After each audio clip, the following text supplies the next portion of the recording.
Rule ko ba? Sa imong rule. Ito yung rule. Ang rule nako is kwan ba, no class in Saturday.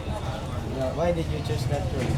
Kay tungod sa isa ka rason kay weekends na tas kwan timpawlay sa mga estudyante para po maka kwan sila sa ilang mga buhatonon, ilang mga buhaton sa balay, manlaba or manilig ba sa ilang balay or maka-study.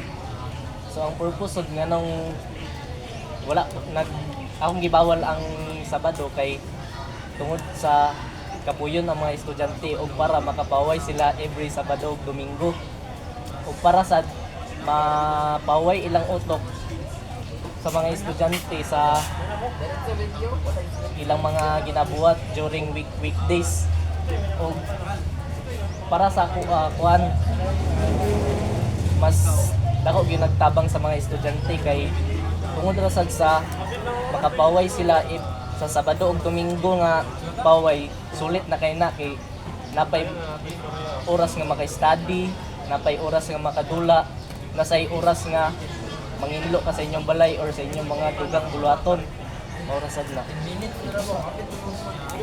Dili ibuski ikwan daw basta. Ikaw unsay imong rule? One, think twice as much as you speak. Why did you choose that rule? Para sa pagpili ko lang nga rule kay kanang masyado mo gud ang maminaw ka kapila, kaduha or katulo. Pero as a rule, kaduha gid masyado gid ang maminaw ka kaduha. Aya ka mo simple. Okay.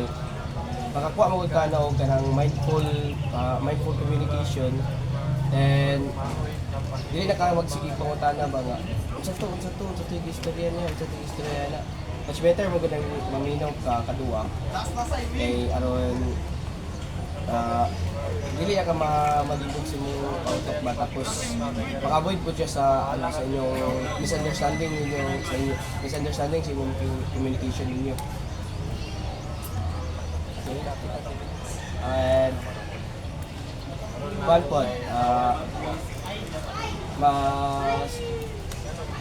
mas makapagaan sa inyo ang mas makapagaan sa inyong communication o less na kayo mo kanang questions sa usag-usa kay listen carefully man mo mas